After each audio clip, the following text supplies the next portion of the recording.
మన ట్రాఫిక్ పోలీసులు సుతం సోషల్ మీడియాలో మస్తు ఫాస్ట్ ఉంటున్నారు. జనాలు ఎక్కువ ఏది ఫాలో అవుతారో దాన్ని చూయించే మనకు అవగాహన పెంచే ఉపాయం చేస్తున్నారు.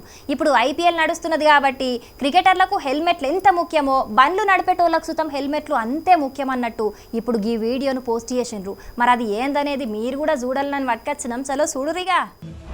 చూసిండ్రా అనుల్లా, బౌలర్ వేసిన బాలు బ్యాట్కి దాకకుండా సీదా వచ్చి నెత్తికున్న హెల్మెట్ కి ఎట్లా దాకిందో. నెత్తికి హెల్మెట్ ఉన్నది కాబట్టి మంచిగా అయింది, లేకుంటేనా గంత స్పీడ్ తో నచ్చిన బాల్ దాకితే పుర్రె వలిగే కథ అయ్యేది. ఇసుంటి సీన్లు మనం క్రికెట్ చూడంగా చూస్తూనే ఉంటాం గానీ పెద్దగా పట్టించుకోము. కాకుంటే హెల్మెట్ జయంగా ఏం పరేషాన్ కాలేదు కాబట్టే ఇప్పుడు ఈ వీడియోను హైదరాబాద్ ట్రాఫిక్ పోలీసులు పోస్ట్ చేసిండ్రు. మీ తలల విడిభాగాలు లేవు, అది మైదానమైనా రోడ్ అయినా హెల్మెట్ ఆప్షనల్ కాదు, బతకడానికి అవసరమని కామెంట్ రాసి మరి ఈ వీడియోను సోషల్ మీడియాలో పెట్టిండ్రు. ప్రమాదాలు జరిగినప్పుడు తలకు గాయమైతే బతికిచ్చుడు కష్టమైతదని అంటున్నారు ట్రాఫిక్ పోలీసులు. కాబట్టి బండి తీసి బయట అడుగు పెట్టినమంటే నెత్తికి హెల్మెట్ ఖచ్చితంగా పెట్టుకోవాలని గిట్లా అవగాహన కల్పిస్తున్నారు. జనాలను ఎప్పటికప్పుడు అప్రమత్తం చేసేందుకు ఈ వీడియోను పోస్ట్ చేసినందుకు చాలా మంది పోలీసులను తారీఫ్ చేస్తున్నారు. మరిగా దినాం పల్క ఫోన్ ఒత్తుకుంటా ఇంటర్నెట్ లనే కాలం ఎల్లదీసే జనాలు పనికి మాలిన వీడియోలు ఎన్నిటినో షేర్ చేస్తారు. గిట్లా ప్రాణాలను కాపాడుకునేందుకు అక్కరకచ్చే వీడియోలను సుతం షేర్ చేసి